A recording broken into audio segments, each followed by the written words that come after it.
Bond, just a few minutes ago, you said in questioning from Congressman Palmer, we at the State Department believe denying visas can be an effective tool. How can it be effective if you never use it?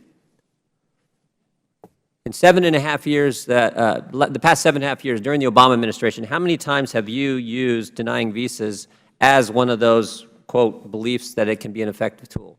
How many times have you used it? We have not sanctioned using, in other words, we haven't Is the answer zero? implied that. But what we have done is to say to foreign governments, this is the pattern that we're seeing. We're not seeing responsiveness from you. We're not seeing a legitimate effort But my question was, how many times have you used what you said you believe to be an effective tool? How many times have you used this, quote, effective tool in the last 7.5 years? We have not used it. Never. Okay.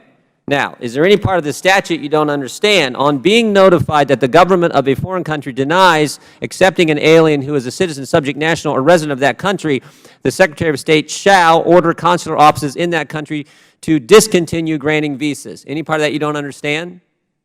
No. So that, I don't either. That is as plain as you can write it.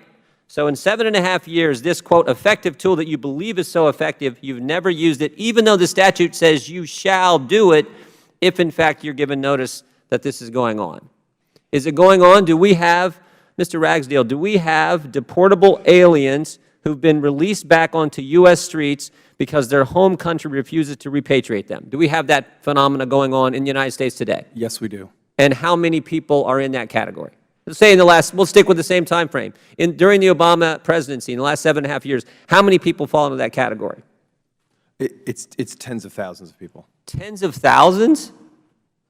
Tens of thousands. The State Department says it's an effective tool to deny visas for tens of thousands, and yet they've not used it once, and the statute says you shall do it. Now, I'm missing something, Ambassador. What's going on here?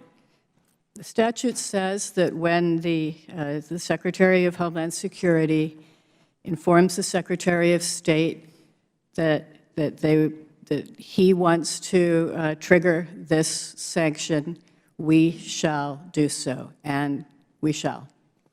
But you haven't. Mr. We have not received such a notification from the Secretary of Homeland Security.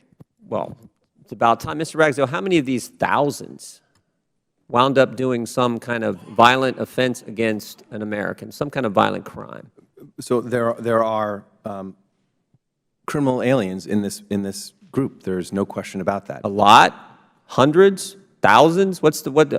Hundreds have done violent crimes, and there should have been at least some sanction against their home country, and it wasn't put in place? It is a substantial number. How many of those thousands, do you know any of those thousands, any of them on the terrorism watch list? I do not believe any who propose a national security threat for that reason. That's not what I asked you. Are any of them on the terrorism watch list? There's thousands who are in this category where we haven't taken any sanctions against their home country, any of them on the terrorism watch list? We do a full background check on all the appropriate indices before we release anyone. Is the answer yes or no to that question? I would loathe to speculate, but the answer should be no. Should be no, but you can't say definitively. With substantial Any of them on the no-fly list? With substantial confidence, I would say no. Any of them on the no-fly list? Again, I don't want to speculate because, of course, that is a fluid list. Somebody may not have been on the no-fly list in 1 year and added and vice versa. So, I'm talking the Obama administration in that time frame. Any of these folks who should have been sent back to their home country, and we took no sanctions against the home country, any of them wind up on the terrorism watch list or the no-fly list? So I cannot speculate over the course of 7.5. Can you get us that information? That'd be something we'd like to know. We certainly can. What I can tell you for certain is we do every appropriate background check before we release someone.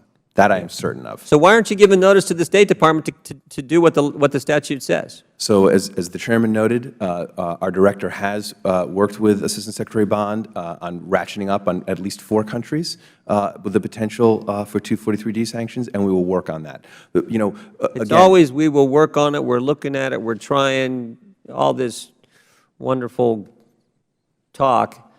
I think it's clear.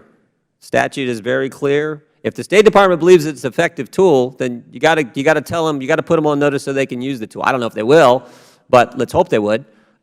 It's the old line: when you do something right, you don't have to do it often, right? But if you never do it, You never send the message. And that's, I think, that to me is the takeaway here. Mr. Chairman, thank you. I yield back.